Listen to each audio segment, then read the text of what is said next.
ఏంటి ఇటువంటి ఎన్నో హాస్టల్ పెట్టించాలనే తపనంతో మన మన టైగర్ మరి మొన్న 5 ఏళ్ళు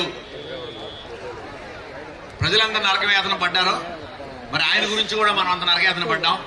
మరి అటువంటి వ్యక్తి మన మధ్య, మన జిల్లా, మన నూజివీడు వ్యక్తి, మరి మేము చాలా ఎంతో గౌరవించే వ్యక్తి మన ఏబి వెంకటేశ్వరరావు గారిని కూడా మా హాస్టల్ గురించి మాట్లాడడానికి కోరుతున్నాం.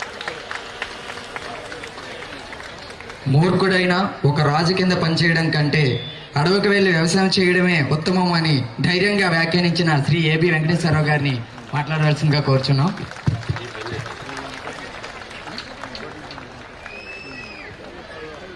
వేదిక మీద ఉన్న పెద్దలందరికీ, అలాగే ఈ కార్యక్రమానికి విచ్చేసిన మీ అందరికీ నా హృదయపూర్వక నమస్కారాలు. గ్రేటర్ విజయవాడ కమ్మ సేవా సమితి వారు నిర్వహిస్తున్నటువంటి సంక్రాంతి సంబరాల సందర్భంగా మీ అందరికీ నా ముందస్తు సంక్రాంతి శుభాకాంక్షలు తెలియజేస్తున్నాను.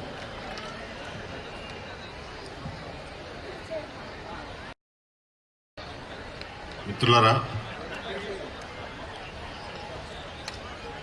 ప్రపంచ జనుల యందు కమ్మవారు లెస్స అయితే సకల కమ్మ జనుల యందు కృష్ణా జిల్లా కమ్మవారు మరింత లెస్స.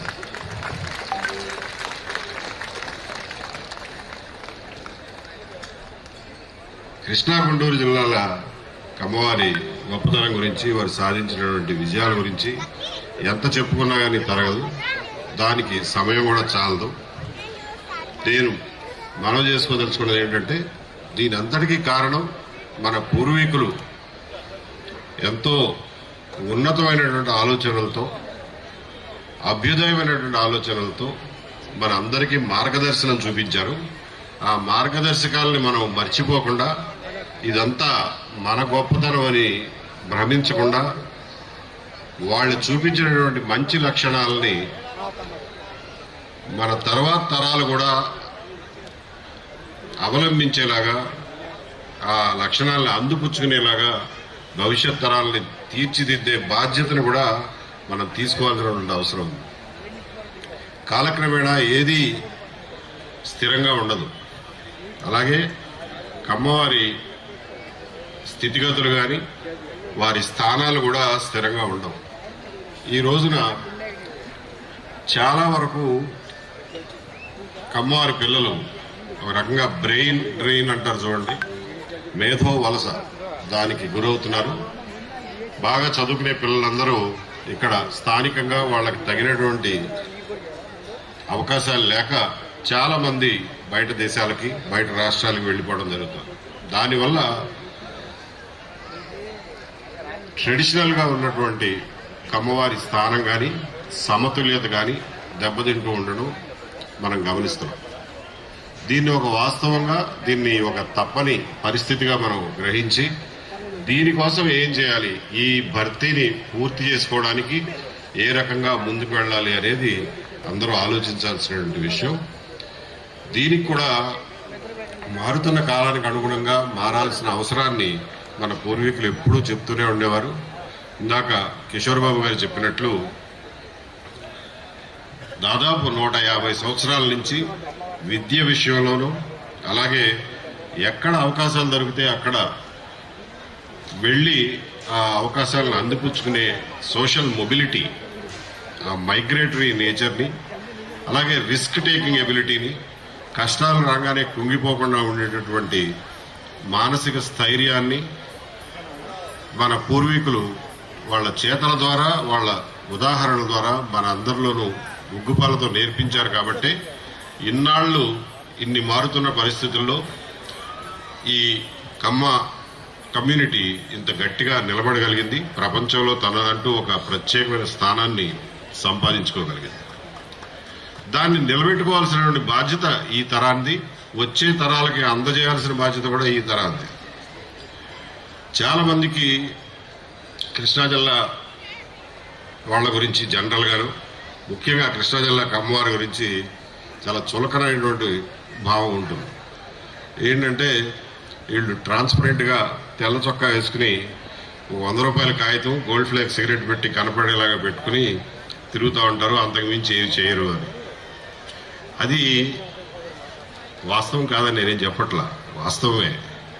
కానీ దాన్నే కమ్మరికం అనుకుంటే చూసేవాళ్ళ దృష్టిలోపం. చెరుకు గడని గానుగ పెడితే తీయటి రసంతో పాటు పిప్పి, చెత్త, చెదండాలు అన్నీ వస్తాయి. అంత పంచదారే రాదు. కాబట్టి ప్రతి కులంలోనూ, ప్రతి సమాజంలోనూ, ప్రతి వర్గంలోనూ అన్ని రకాల మనుషులు ఉంటారు. మీరు పిప్పిని చూసి పంచదారని విస్మరిస్తే నష్టపోయేది మీరే. కాబట్టి అట్లాంటి కామెంట్లు చేసే వాళ్ళకి నా సమాధానం ఏంటంటే, కృష్ణా జిల్లా ప్రజల్లో ఇన్ జనరల్, ముఖ్యంగా కృష్ణా జిల్లా కమ్మవారిలో ఉన్నటువంటి గొప్పతనాన్ని వాళ్ళు ఈ సమాజానికి, ముఖ్యంగా తెలుగు సమాజానికి, తద్వారా దేశానికి, ప్రపంచానికి ఇచ్చినటువంటి ఎన్నో సేవలు, వరాలు ఒకసారి జ్ఞాపకం చేసుకోమని చెప్పి వాళ్ళందరినీ కోరుతాను. ఇదే కృష్ణా జిల్లాలో ఈ పిప్పిని చూసి భ్రమించొద్దు. ఇదే కృష్ణా జిల్లా కవి సామ్రాట్ విశ్వనాథ సత్యనారాయణకి జన్మనిచ్చింది.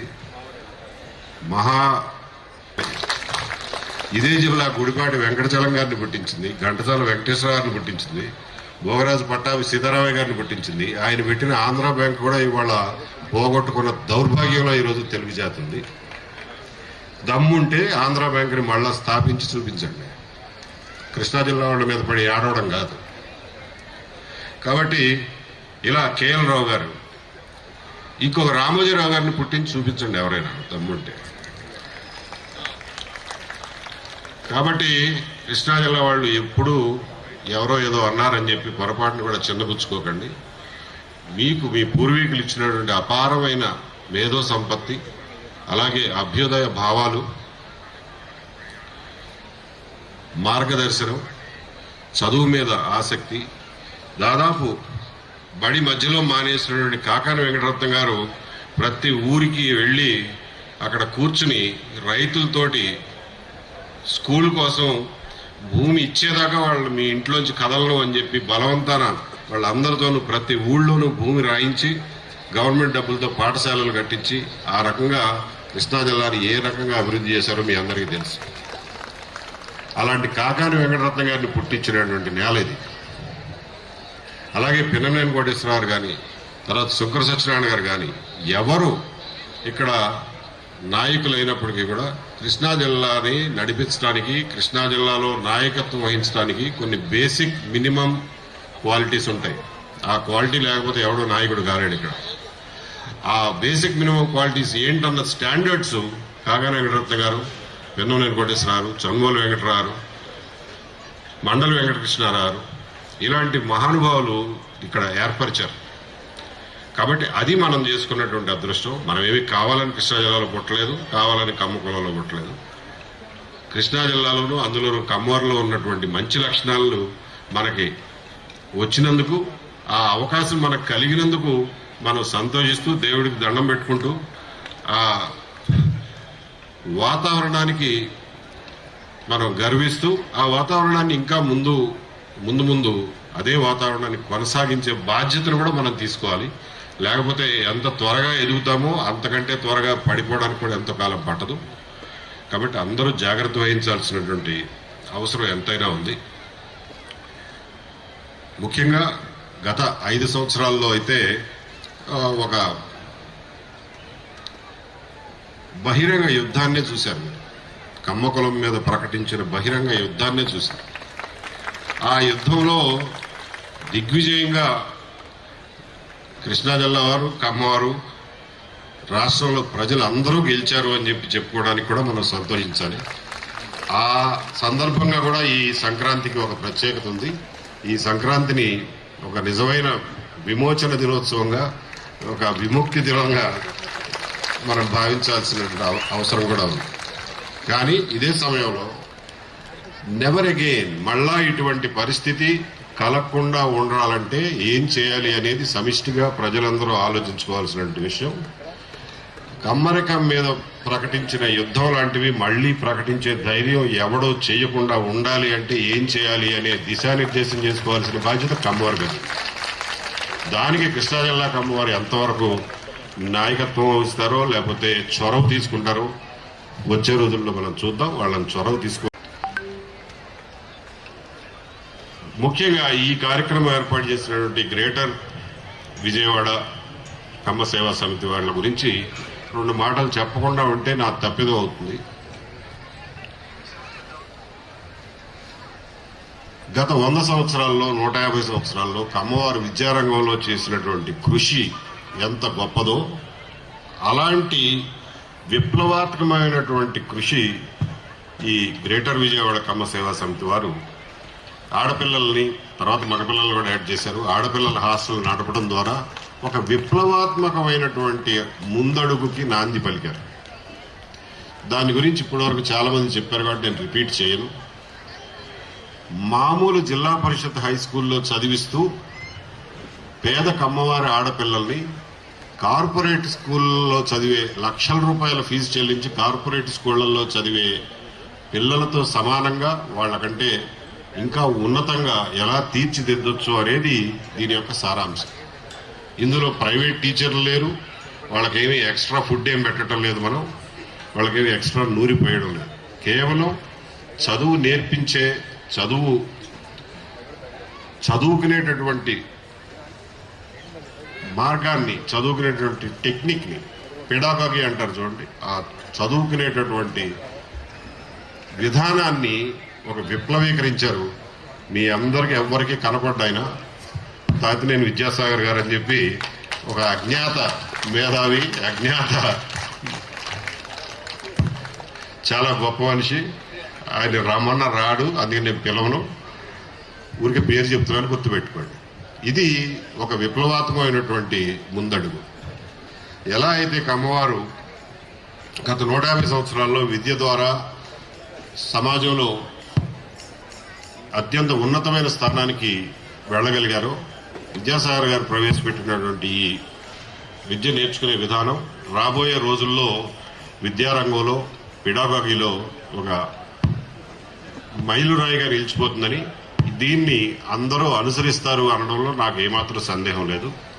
ముఖ్యంగా మీకు చెప్పదలుచుకున్నది ఏంటంటే, ఎవరైనా కానీ మన గ్రేటర్ విజయవాడ కమ్మ సేవా సమితి లాంటి వాళ్ళు ఎవరైనా కలవడానికి వస్తున్నావు అంటే ఏమో చందాలు అడుగుతారు ఎవరో బాబు అనుకుంటారు.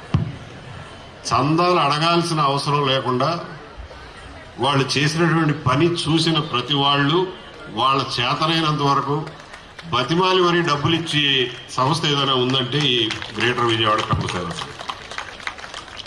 అలా మాటల ద్వారా కాకుండా తమ చేతల ద్వారా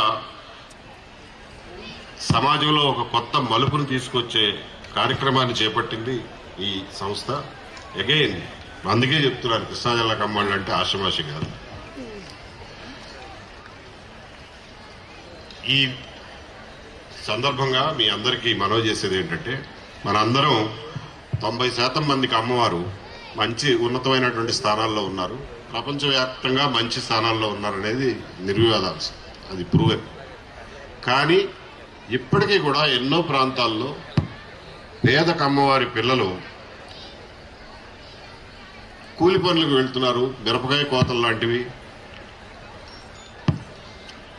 పత్తి క్రాసింగ్ చేసే పనులు, ఇలాంటి పనులకు వెళ్తున్నారు అని అంటే మీ అందరిలో చాలా మంది నమ్మకపోవచ్చు, ఎందుకంటే మీరు ప్రత్యక్షంగా చూసి ఉండరు. కానీ ఇది వాస్తవం.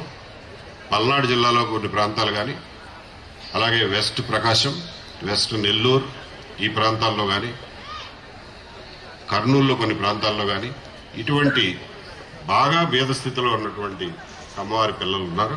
వాళ్ళని ఒక్కసారి చేయి అందుకుని వాళ్ళ పైకి తీసుకొస్తే ఇక ఆ తర్వాత వాళ్ళందరూ వాళ్ళు నడుచుకుంటూ వెళ్తారు. అంతేకాకుండా సమాజానికి మళ్ళా తిరిగి ఇచ్చే పరిస్థితికి వెళ్తారు. కాబట్టి ఒక చిన్న మనం చేయి అందించే సహాయం చేస్తే చాలు, వాళ్ళు ఆ పేదరికం నుంచి బయటకు వచ్చి వాళ్ళ నుంచే ఒక సత్యానాథేళ్ళ ఇంకొక ఎన్టీ రామారావు పుట్టే అవకాశం ఉంది. కాబట్టి ఆ విషయంలో ఈ గ్రేటర్ విజయవాడ కమ్మ సేవా సమితి వాళ్ళు చేస్తున్నటువంటి పనిని ఆదర్శంగా తీసుకుని మీరందరూ మరొక్కసారి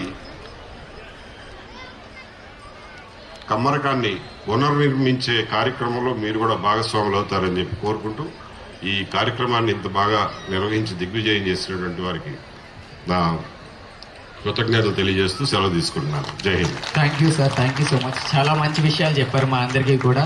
మీ మాటలతోనే మేమందరం కూడా మోటివేట్ అయ్యాం.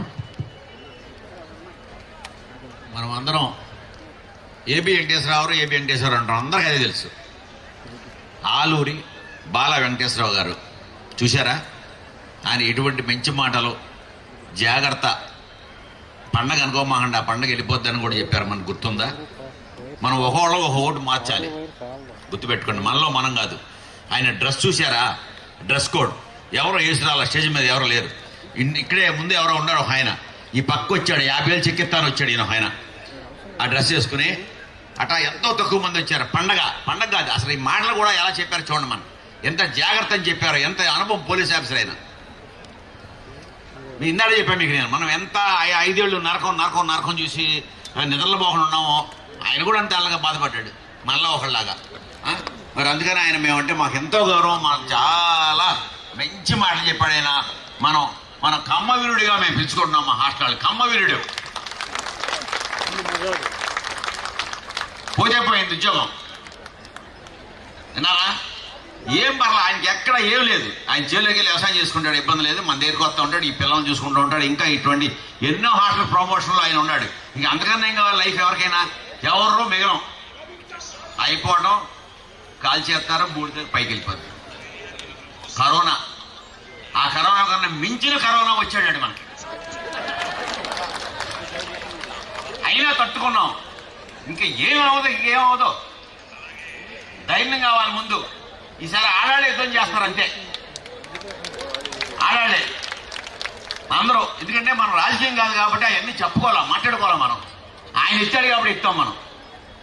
ఇంకోటి ఏంటంటే మాకు మన వేదిక మీద బ్రహ్మాండంగా మనకి మన ఉపరాష్ట్రపతి వెంకయ్యనాయుడు గారు రావాల్సింది అనుకోకుండా క్యాన్సిల్ అయింది. అట్లాగే తుమ్మల నాగేశ్వరరావు రావాలి అనుకోకుండా ఆయన సీఎంతో మీటింగ్ పడిపోయి ఆయన క్యాన్సిల్ అయింది. అయినా కూడా మన పెద్దాళ్ళు మన వాళ్ళు బ్రహ్మాండంగా కవర్ చేసి చూసారా? 2:30 అయిపోయింది, భోజనం చేయకుండా మిమ్మల్ని లేవనేయకుండా